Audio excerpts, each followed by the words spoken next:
Good evening and welcome to Express News with me, Deepika, your daily half-an-hour window that brings you 100 news and updates from the country and the world in 30 minutes. Let's begin.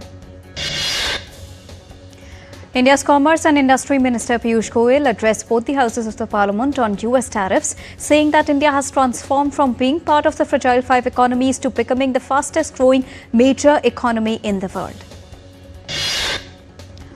Addressing the upper house of the Parliament, the minister added that the government will safeguard national interest in face of the US President Trump's 25% tariff announcement. During the monsoon session, Lok Sabha Speaker Om Birla extended congratulations from the House to all scientists for the launch of NASA ISRO Synthetic Aperture Radar (NISAR) satellite via GSLV F-16 rocket on 30th of July. In the upper house, Deputy Chairman of Rajya Sabha Harivansh also said that India has successfully launched NISAR and this mission reflects India's rising stature as a trusted and capable space-faring nation and underscores remarkable strides of India's scientific community in advancing frontiers of knowledge for betterment of humanity. India reacts on US President Donald Trump's statement on bilateral trade, saying that the government will take all necessary steps to secure national interest. It further added that the government attaches utmost importance to protecting the welfare of the farmers, entrepreneurs and MSMEs. India's President Draupadi Murmu graced the first convocation ceremony of AIIMS Deoghar in Jharkhand on Thursday. President Murmu arrived in Deoghar on Thursday afternoon and was received by the state governor. Addressing the ceremony, President said that medical institutions like AIIMS Deoghar are like beacons spreading light in the darkness and also to play the role of change agents of the healthcare ecosystem. After nearly 17 years, a special national investigation agency court in Mumbai on Thursday acquitted 7 accused in the Malegaon blast case. The blast occurred on the 29th of September 2008, killing 6 and left more than hundreds injured. The court also announced compensation of 2 lakh rupees to the families of each deceased victim and 50,000 rupees to the insured. The Union Cabinet chaired by Prime Minister Narendra Modi on Thursday has approved a total outlay of 6,520 crore rupees, including additional outlay of 1,920 crore rupees for the ongoing central sector scheme Pradhan Mantri Kisan Sampada Yojana. The Union Cabinet also approved the Central Sector Scheme grant in aid to National Cooperative Development Corporation with an outlay of 2,000 crore rupees for a period of 4 years from 2025 to 26 and 2028 to 29.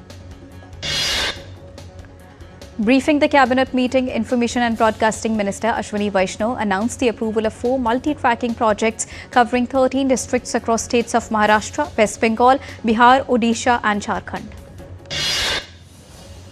Prime Minister Narendra Modi held a telephonic conversation with UAE President Sheikh Mohammed bin Zayed Al Nahyan on Wednesday. The two leaders reaffirmed their mutual commitment to further strengthening the bilateral comprehensive strategic partnership. At the invitation of Prime Minister Narendra Modi, President of the Republic of the Philippines Ferdinand R. Marcos Jr. will pay a state visit to India from the 4th till the 8th of August. Vice Army Chief Lieutenant General N.S. Raja Subramani retired from service on Thursday. The Army expressed deep gratitude for his contributions to national security and gave him a 21-gun salute. Vice Admiral Krishna Swaminathan took charge as the Flag Officer Commanding-in-Chief of the Indian Navy's Western Naval Command on Thursday. Swaminathan's appointment marks a key leadership transition in Navy's premier operational formation. INS Himgiri, 3rd Nilgiri class frigate and first built by GRSE, handed over to the Navy in Kolkata. India on Thursday celebrated 30 years of mobile telephony with a grand event in New Delhi, jointly organized by Confederation of All India Traders. Union Minister for Telecommunication Jyotiraditya Scindia said that India is now a global telecom leader with UPI reaching the Eiffel Tower. S.B.K. Singh on Thursday took the additional charge of the post of Delhi Commissioner of Police. Singh is presently posted as the Director General of Home Guards in India's national capital. India is observing Martyrdom Day of Shaheed Udham Singh on Thursday. It commemorates his execution on 31st of July in the year 1940. Indian equity indices ended lower on Thursday. Nifty 50 was down 86.7 points at 24,768.35. At close, the Sensex was down 296.28 points at 81,185.58 on Thursday. Indian rupee ended lower by 18 paise at 87.6 per dollar on Thursday. Gold futures maturing on the 5th of August were priced at 98,431 rupees per 10 grams on multi-commodity exchange. Silver futures for the 5th of September maturity stood at 110,467 rupees per kilogram on the MCX. Minister for New and Renewable Energy, Prasar Joshi, on Thursday announced that India has outpaced Japan in solar energy generation, becoming the world's third largest solar power producer.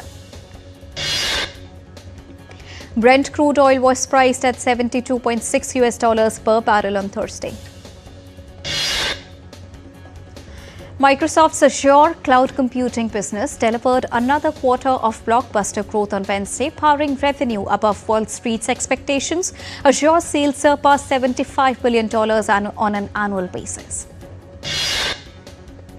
The Bank of Japan kept its main interest rate unchanged at 0.5% on Thursday, while cautiously welcoming recent trade deals with the United States and hiking its growth and inflation forecast.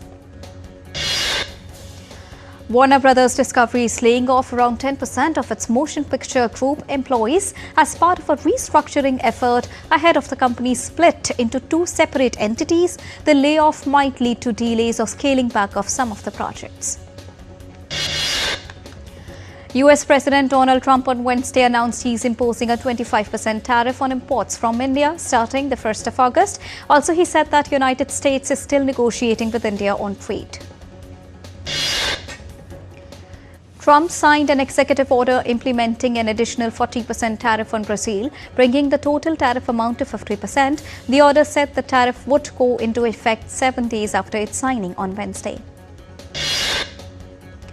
Brazilian President Luiz Inácio Lula da Silva hit back at the move, saying he would defend the sovereignty of the Brazilian people in the face of measures announced by the President of the United States. The United States has announced a trade deal with South Korea that will subject South Korean imports to a 15% tariff on imports as part of an agreement with the Asian trading partner.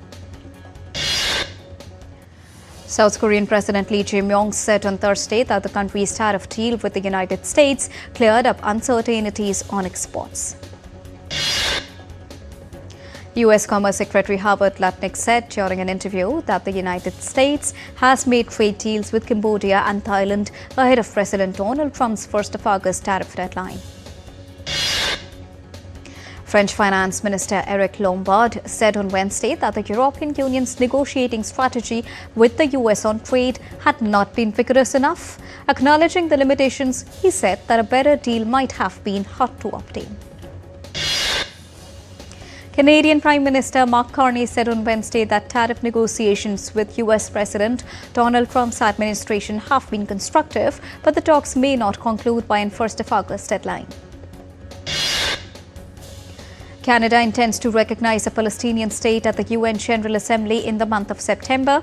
Prime Minister Mark Carney stressed that the move was necessary to preserve hopes of a two-state solution to the Israeli-Palestinian conflict.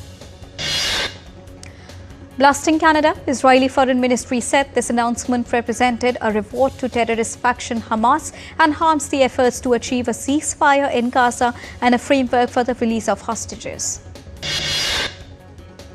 The U.S. Special Envoy to West Asia, Steve Witkoff, is in Israel and has met Prime Minister Benjamin Netanyahu with reports that he may also visit aid sites in Gaza. Egyptian Ministry of Defense airdropped humanitarian aid over Gaza on Wednesday. 4 military transport planes dropped tons of food supplies by parachute over areas inaccessible by land. U.S. Secretary of State Marco Rubio met Egypt's Foreign Minister Badr Abdulati in Washington, D.C. on Wednesday and thanked Egypt for its mediation efforts to secure a ceasefire in Gaza. The United Arab Emirates conducted more aid airdrops over Gaza on Wednesday. It announced that across 4 consecutive days, it has conducted 57 aid airdrops, which included 3,775 tons of food and humanitarian supplies. Russian Foreign Minister Sergei Lavrov met Syrian counterpart Asad al-Shibani in Moscow on Thursday. They agreed to regularly inspect bilateral agreements covering security, personal training, both civilian and military, reflecting Syria's interests. Ukraine's parliament on Thursday voted to restore the independence of 2 key anti-corruption agencies. Lawmakers voted 331-0 in favor of the bill. Ukrainian President Volodymyr Zelensky on Thursday signed the bill. At least 8 people were killed after a Russian drone strike on Ukraine's capital Kyiv on Thursday. Ukrainian President Volodymyr Zelensky said Russia launched more than 300 drones and 8 missiles and hit residential buildings in the capital.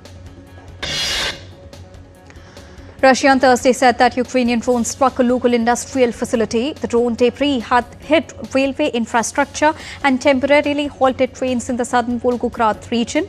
Russia's defense ministry said that it had downed 32 Ukrainian drones over several regions. Russia said that it had captured the town of Chasiv Yar in eastern Ukraine. Russia's defense ministry said in a brief statement its forces had liberated the town. Myanmar's junta ended its state of emergency on Thursday, ramping up plans for a December election that opposition groups pledged to boycott and monitors said will be used to consolidate the military's power. The order gave junta chief Min Aung Hlaing supreme power over the legislature, executive and judiciary.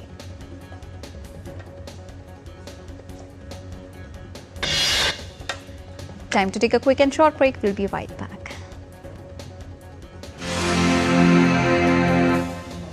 Can the US launch a bombing campaign against Iran? The Philippines vessel suffered structural damage. The saga of child sexual abuse is the United States China's debt trap strategy. Truth is stranger than fiction. But sometimes hard to uncover.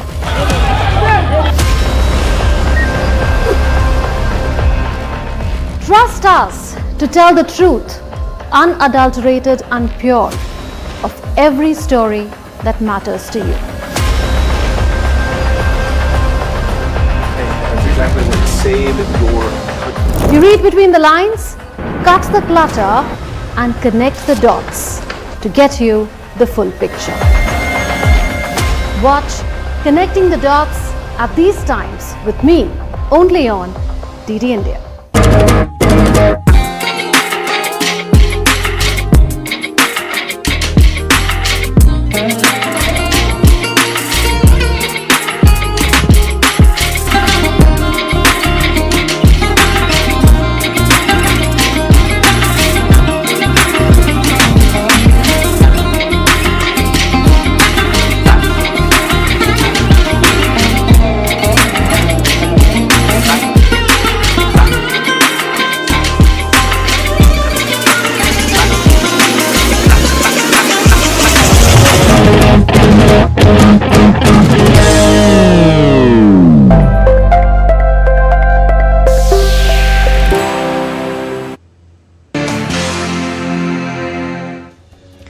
Welcome back after that short break. You're watching Express News. Let's continue. Japan's weather office lifted tsunami advisory imposed earlier after Russia's Far East was rocked by one of the strongest earthquakes on record. Caldera residents stayed composed as evacuations began following the 8.8 magnitude quake off Russia, sparking Pacific tsunami alerts. Torrential rain swamped roads and farmlands in Zhoushan and Ningpo, Zhejiang province as emergency crews raced to manage storm damage. A storm surge sent 3.7-meter high waves crashing into Rio's coastline, forcing the closure of coastal avenues. A thick sandstorm swept through Jiquan city, causing event cancellations and highway shutdowns. Wildfires are raging across central Spain with hundreds of firefighters and emergency units battling flames throughout the night. In Bulgaria, strong winds made firefighting even harder, prompting evacuations in the village of Flaske. In northern Portugal, 800 personnel and 7 aircraft fought wildfires in the Aruaca Mountains.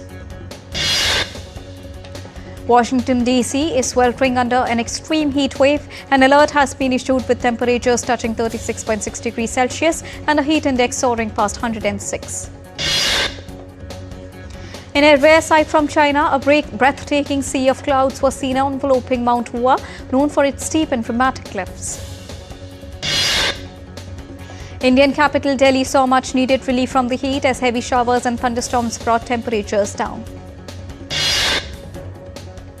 Amid Delhi weather's alert, the Indian Meteorological Department issued a red alert for the national capital. Moderate rainfall predicted at many places of the western part of the country during next 6 to 7 days. In the northeast, heavy to very heavy rainfall will continue in Arunachal Pradesh, Assam and Meghalaya till the 3rd of August. Down south in Kerala, Karnataka, Telangana, coastal Andhra and Lakshadweep are also set to receive steady rain throughout the week. The South Pacific nation of Vanuatu celebrated 45 years of independence from British and French colonial rule with a grand military parade.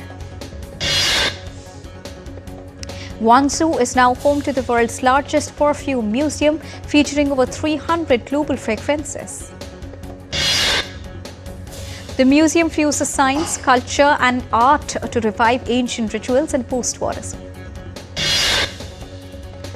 Turkish authorities have begun restoration of 3,000-year-old Zerzivan castle that houses the recently discovered Mithras temple. In Abuja, artist Emmanuel Okokotu is sculpting tree roots into cultural artwork now displayed in a local museum. 8 of the 22 exiles rescued from illegal trafficking are now on display at Rio de Janeiro's aquarium to raise awareness about their critically endangered status. Dozens of hot air balloons filled the sky at sunrise in Francis Akeville during a global ballooning event. Pope Leo made a surprise appearance at St. Peter's Square to greet youth at the Jubilee of Youth Mass. Over 500,000 young Catholics are expected in Rome for the Jubilee, part of the 2025 Holy Year. Indigenous singers celebrated the opening of Be the Sage Park on Toronto's revitalized Don River waterfront. Hong Kong's 5-day Anacom and Games Fair concluded on Tuesday with shows on anime, comics, games and collectibles. Hit Netflix series Wednesday returns to screens with a focus on family and female friendships nearly 3 years after the show launched in November 2022. Season 2 of the Dark Fantasy series received a Gothic global premiere at London's Westminster, with its cast and creators walking a purple carpet by the garden outside Central Hall and the road in front of Queen Elizabeth II Centre. The Netflix animated film K-pop Demon Hunters continues to trend on global music charts. The film's hit single, Golden, ranks 2nd on the US Billboard charts and 4th on the UK charts. Netflix unveils first look of Pride and Prejudice series. The 6-part limited series promises a faithful adaptation of Austen's immortal 1813 novelle from Heartstopper. Christopher Nolan's upcoming film Odyssey faces backlash for filming in Western Sahara, drawing criticism over ethical and political concerns. Makers of upcoming movie Tehran with John Abraham in lead unveiled the first poster. The movie will be premiered on OTT platform Z5. Ahead of its release, makers of War 2 have released the maiden fag of the movie. War 2 will hit the theatres on the 14th of August. Vidya Balan's debut movie Parinita is set to re-release on big screens on the 29th of August, marking 20 years since its original release back in the year 2005. The movie will be released in selected cinemas across India by PVR INOX. Hindi version of animated movie Mahavtar Narsimha is witnessing a surprising run at the box office as the film nears 25 crores mark. Indian Film Festival of Melbourne will honour late filmmaker Ritwik Khatak on his 100th birth anniversary with a special tribute. Early lunch has been taken on day 1 of the 5th India versus England test at Kennington Oval, London due to rain. Shubman Gill scripts test cricket history for an Indian captain, shatters Gavaskar's 46-year-old record. India's pacer Akashdeep included in the 5th and final match of the Anderson-Tendulkar series. India star fast bowler Jasprit Bumrah has been vested for the 5th test as part of workload management. England captain Ben Stokes said the team weighed risk and reward and the risk was too high for him to play the 5th test. India's doubles pair of Satvik Sairaj, Ranki Reddy and Chirag Shetty will face Japanese duo Kakeru Kumage and Hiroki Nishi in the second round of Macau Open Badminton Tournament. India's top shuttler Lakshya Sen stormed into the second round of Macau Open Badminton Tournament with straight games over Juan Jin of South Korea. In another singles match, Ajit Prannoy suffered an early exit from the tournament after losing by 18-21, 21-15, 21-16 to Indonesia's Yohannes Marcelino. India's chess grandmaster and newly crowned Women's World Cup champion Divya Deshmukh got a grand reception in her hometown Nagpur on return. The Indian football team will participate in CAF Nations Cup 2025 starting the 29th of August in Tajikistan and Uzbekistan. Taylor Fritz secured a tight 7-5, 7-6 victory over Roberto Baini at the ATP Toronto Masters. Iga Swiatek, who's passed Chinese qualifier Zhou Yanyu by 6-3, 6-1 to book her spot in the third round of Canadian Open. It was hard going for 4-time Grand Slam champion Naomi Osaka, who saved 2 match points in a 4-6, 7-6, 6-3 triumph over Lyudmila Samsonova. Eugenie Bouchard called time on her career with a second round loss in Canadian Open in Montreal. And the local authorities confirmed that German double Olympic biathlon champion Laura Del Hameyer has died after a mountaineering accident in Pakistan. And with this, it's a wrap here on Express News for now, but news and updates will continue here on DD India. So don't go anywhere. Keep watching and keep tracking DD India for all latest news and updates from the country and the world. Thank you so much for joining us right now. Namaskar.